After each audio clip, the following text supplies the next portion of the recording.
Hello students, welcome to the third lecture of the chapter Chemical Coordination and Integration. I am Harish Kumar और इस lecture से हम एक topic की शुरुआत करने वाले हैं जो कि बहुत ही इंपॉर्टेंट है। टॉपिक का नाम है मैकेनिज्म ऑफ हार्मोन एक्शन, की हार्मोन किस तरीके से एक्ट करता है, किस तरीके से अपना एक्शन शो करता है टारगेट टिश्यू पे। ठीक है, डिटेल में समझेंगे इस टॉपिक को। हम इस टॉपिक को दो पार्ट में हम समझने वाले हैं। ये पार्ट 1 है, इसके बाद इसी टॉपिक का पार्ट 2 भी आएगा। ठीक है, तो चलो शुरू करते हैं इस टॉपिक को। अब समझिए mechanism of hormone action. Hormone किस तरीके से एक्ट कर रहा है टारगेट टिश्यू पे। ठीक है, हार्मोन का एक्शन हम समझने वाले हैं। ऑलराइट, हार्मोन किस तरीके से अपना इफेक्ट शो करता है। ठीक, तो सुनो, पिछले लेक्चर में याद करो, मैंने आपको हार्मोन्स के बारे में समझाया था ना, याद है? मैंने वहां पे कहा था कि प्रोटीन डेरिवेटिव, ठीक है, प्रोटीन डिराइव्ड या पेप्टाइड डिराइव्ड एक हार्मोन होता है FSH एंड LH, जो कि पिट्यूटरी ग्लैंड द्वारा रिलीज किया जाता है। याद आ रहा है? हमने बहुत तरह के नेचर देखे थे हार्मोन के, steroid nature hormone, amino acid nature hormone, ठीक है, फिर पेप्टाइड या प्रोटीन नेचर हार्मोन। तो पेप्टाइड और प्रोटीन नेचर हार्मोन में मैंने आपको पिट्यूटरी हार्मोन के बारे में पढ़ाया था, जिसमें मैंने दो हार्मोन का नाम लिया था, एक था FSH और एक था LH। ठीक है, तो यहाँ पे मैं लिख रहा हूँ, देखिएगा, FSH एंड LH ये दोनों पिट्यूटरी ग्लैंड के हार्मोन है, यानी कि पिट्यूटरी हार्मोन रिलीज होते हैं पिट्यूटरी ग्लैंड से ब्लड के अंदर, और ब्लड से होता हुआ ये दोनों हार्मोन अपना इफेक्ट शो करते हैं गोनैड्स पे। ठीक है, गोनैड्स पे। ऑलराइट, सिक्रीट कौन कर रहा है इन दोनों हार्मोन को? Pituitary gland. किसमें? ब्लड में, और फिर ब्लड से होता हुआ गोनैड्स पे जा रहे हैं FSH एंड LH और अपना इफेक्ट शो कर रहे हैं। अब आपके मन में सवाल आ रहा होगा, सर ब्लड तो हमारे बॉडी के हर एक टिश्यू से होकर गुजरती है, तो ऐसा क्या हुआ कि FSH एंड LH हमारे बॉडी के किसी और टिश्यू को इफेक्ट ना करके स्पेशली या स्पेसिफिकली गोनैड्स पे ही अपना इफेक्ट शो की? राइट, क्योंकि हम तो देखे थे सर हार्मोन जो है ये तो ब्लड में चला गया, अब ब्लड से तो वो हर एक बॉडी टिश्यू के पास जा रहा है, वाइड स्प्रेड होता है। राइट, इफेक्ट हार्मोन का जो एंडोक्राइन सिस्टम का जो इफेक्ट होता है वाइड स्प्रेड होता है, और एंडोक्राइन सिस्टम में यानी कि एंडोक्राइन ग्लैंड के जो हार्मोन है जो कि ब्लड में रिलीज किए जाएंगे वो बॉडी के हर एक टिश्यू से गुजरेगा, तो हर एक टिश्यू पे अपना इफेक्ट शो करता हुआ जाएगा ना बॉडी टिश्यू के। लेकिन ये FSH एंड LH, इनमें ऐसी क्या खास बात है कि ये दोनों गोनैड्स के ऊपर ही अपना इफेक्ट शो किए? या फिर हम ऐसा कह सकते हैं ना कि गोनैड्स के पास ऐसा क्या है जो इन दोनों हार्मोन को अपने पास लाता है? ठीक है, ये दोनों हार्मोन स्पेशली गोनैड से ही बाइंड करती है, ऐसा क्या है? तो यहां पर टर्म एक आता है हार्मोन रिसेप्टर। इन गोनैड्स के पास रिसेप्टर्स प्रेजेंट है, ठीक है, जिनसे स्पेसिफिकली FSH एंड LH आकर बाइंड कर सकते हैं। इसीलिए FSH एंड LH जाकर गोनैड्स पे अपना इफेक्ट शो करते हैं। ठीक है, तो यहां पे टर्म क्या आया? Hormone receptor. अब ये हार्मोन रिसेप्टर का मतलब समझो, देखो यहां पर मैंने एक टारगेट टिश्यू बनाया जहां पे हार्मोन जाके अपना इफेक्ट शो करेगा। लेट्स से ये टारगेट टिश्यू गोनैड है। ठीक है, गोनैड का टारगेट टिश्यू है। Alright, gonad target tissue. अब सुनिए, ये आया हार्मोन। ठीक, हार्मोन लेट्स से क्या है? FSH या LH में से कोई एक है। ठीक है, FSH या LH में से कोई एक हार्मोन है, हार्मोन आया। अभी जो टारगेट टिश्यू जिसको हम गोनैड बता रहे हैं, इसके पास, इस गोनैड के पास एक रिसेप्टर होगा, और इस रिसेप्टर के साथ ये हार्मोन जाकर बाइंड करता है। और जब हार्मोन रिसेप्टर के साथ बाइंड करता है तो एक कॉम्प्लेक्स बनता है जिसे हम कहते हैं हार्मोन रिसेप्टर कॉम्प्लेक्स। क्या है ये? देखिए, binding of a hormone to its receptor leads to the formation of a hormone receptor complex. ठीक है, हार्मोन रिसेप्टर कॉम्प्लेक्स कब बनेगा? जब हार्मोन जाके बाइंड करेगा अपने रिसेप्टर के साथ। अब यहाँ पे एक बहुत इंपॉर्टेंट बात बोलने जा रहा हूँ, ये जो रिसेप्टर होते हैं ये स्पेसिफिक होते हैं। हार्मोन रिसेप्टर्स आर स्पेसिफिक, यानी कि ये जो गोनैड के ऊपर ये जो रिसेप्टर है ना, इसके साथ FSH या LH आकर ही बाइंड कर पाएगा। FSH या LH के लिए ये हार्मोन रिसेप्टर स्पेसिफिक है। ऐसा नहीं कि कोई और हार्मोन आया और इस रिसेप्टर के साथ बाइंड कर लिया, नहीं। ये हार्मोन रिसेप्टर जो है, अगर ये FSH या LH के लिए स्पेसिफिक होगा तो यहाँ पे सिर्फ FSH एंड LH आकर ही बाइंड कर पाएंगे। ठीक, तो याद रखिएगा हार्मोन रिसेप्टर्स आर स्पेसिफिक। तो ये हार्मोन जो है FSH या LH ब्लड में फ्लो करता रहता है। जैसे ये हार्मोन FSH या LH हार्मोन जैसी अपने टारगेट टिश्यू गोनैड के पास पहुंचता है तो उस पर ये रिसेप्टर प्रेजेंट होते हैं, तो इनके साथ जाके एफएसएच एंड एलएच जो है बाइंड कर जाता है रिसेप्टर के साथ और एक हार्मोन रिसेप्टर कॉम्प्लेक्स बनता है। ठीक, अब सुनो, यहां पर एक सेल बनाया मैंने। अब मैं आपको बताने जा रहा हूं कितने तरह के हार्मोन रिसेप्टर्स होते हैं। हार्मोन रिसेप्टर क्या है समझ गए, ठीक है, ऑलराइट, स्पेसिफिक होते हैं हार्मोन रिसेप्टर। अब सेल के अंदर कितने तरह के हार्मोन रिसेप्टर पाए जाते हैं, ठीक है। तो यहां पे मान लीजिए टारगेट टिश्यू का एक सेल मैंने बनाया है। सेल के बाउंड्री को हम कहते हैं क्या, सेल मेम्ब्रेन। ये सेल मेम्ब्रेन है, ये साइटोप्लाज्म है, ठीक है, साइटोप्लाज्म। और यहां पर एक सेल के अंदर होगा न्यूक्लियस, ठीक है, न्यूक्लियस होगा। अब सुनो, सेल में रिसेप्टर, एक तो आपको सेल मेम्ब्रेन पे रिसेप्टर पाया जाएगा, देखने को मिलेगा, और एक रिसेप्टर आपको न्यूक्लियस के अंदर देखने को मिलेगा। जो रिसेप्टर सेल के सेल मेम्ब्रेन पे प्रेजेंट होता है उसे हम कहते हैं मेम्ब्रेन बाउंड रिसेप्टर, और जो रिसेप्टर सेल के न्यूक्लियस के अंदर प्रेजेंट होता है उसे हम कहते हैं इंट्रासेल्यूलर रिसेप्टर। तो based on location hormone receptors are of two types, ठीक है। चलिए आगे बढ़ते हैं, moving on to the next slide. तो मैंने आपको क्या कहा अभी, हार्मोन रिसेप्टर्स दो तरह के होते हैं बेस्ड ऑन लोकेशन। अगर सेल के मेम्ब्रेन पे हार्मोन रिसेप्टर प्रेजेंट है तो उसे हम कहेंगे मेम्ब्रेन बाउंड रिसेप्टर, ठीक है। Location cell membrane of target cell, target cell के मेम्ब्रेन पे पाया जाएगा, cell membrane of target cell, ये लोकेशन है मेम्ब्रेन बाउंड रिसेप्टर का। और intracellular receptor inside the target cell, target cell के अंदर में पाया जाएगा, और स्पेसिफिकली अंदर में कहां, तो मोस्टली न्यूक्लियर रिसेप्टर यानी कि न्यूक्लियस के अंदर प्रेजेंट होंगे। इंट्रासेलुलर रिसेप्टर कहां पाए जाते हैं, सेल के अंदर, सेल के अंदर भी कहां, इनसाइड द न्यूक्लियस, ठीक है। तो इनको हम कहते हैं, इंट्रासेलुलर रिसेप्टर को हम न्यूक्लियर रिसेप्टर्स भी कहते हैं, ठीक है।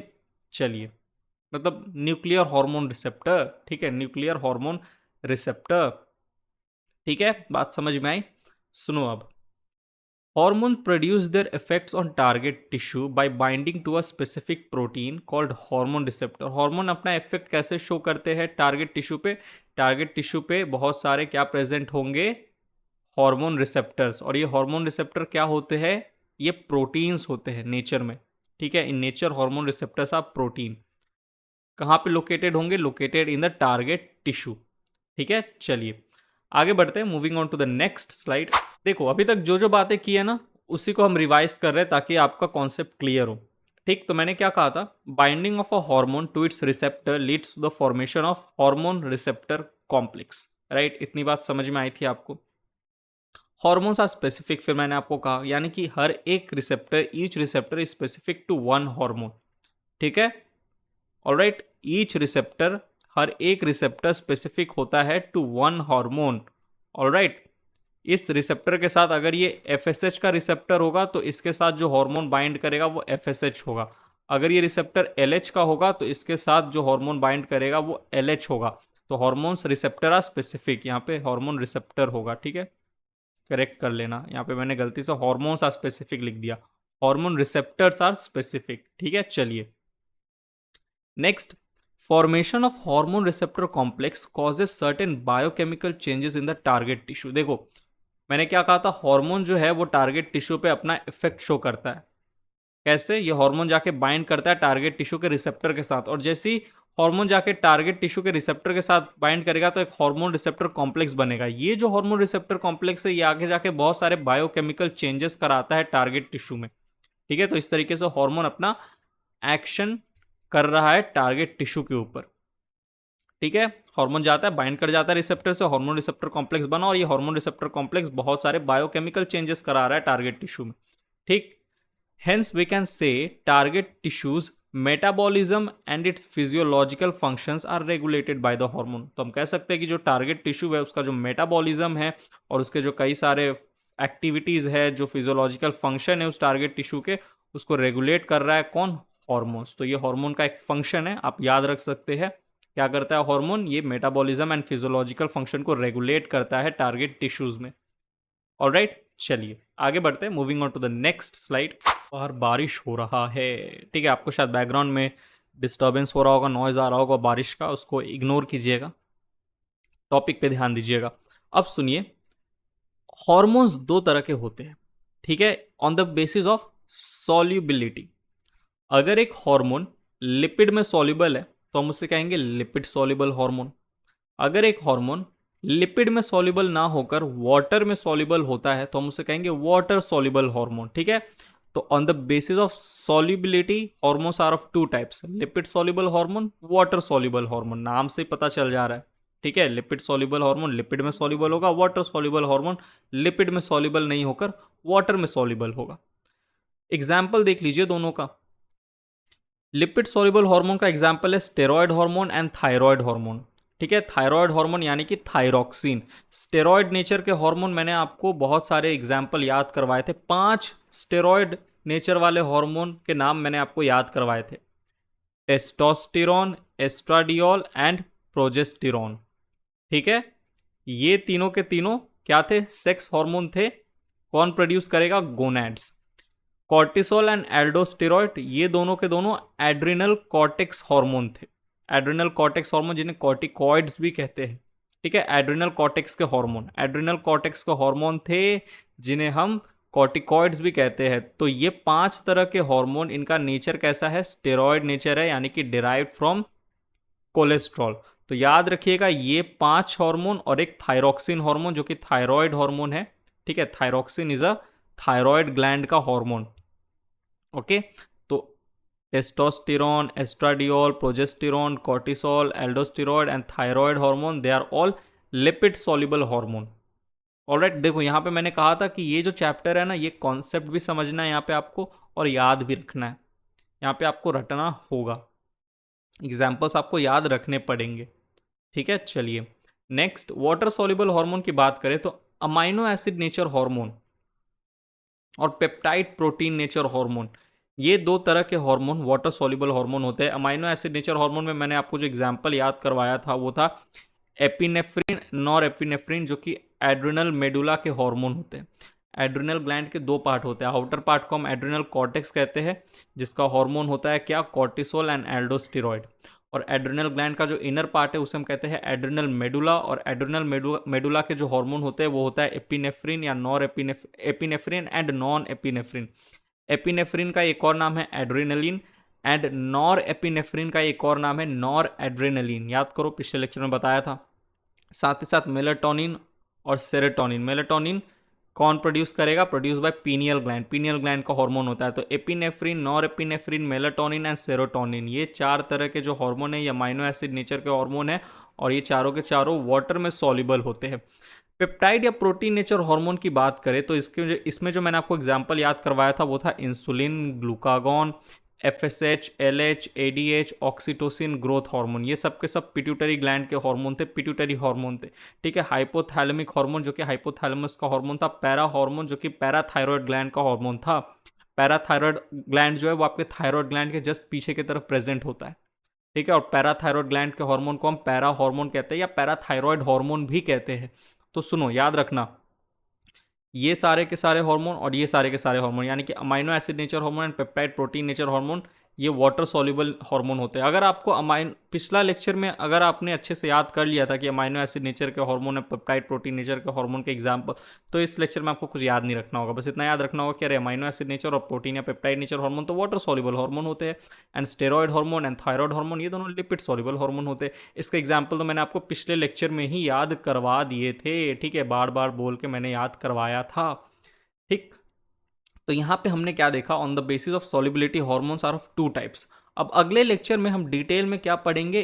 Lipid soluble hormone and water soluble hormone जो है किस तरीके से अपना एक्शन परफॉर्म करते हैं, किस तरीके से टारगेट टिश्यू पे जाके ये अपना एक्शन करते हैं। ठीक है, तो mechanism of hormone action, mechanism of hormone action में हम लिपिड सॉल्युबल हार्मोन का एक्शन किस तरीके से उसका मैकेनिज्म समझेंगे।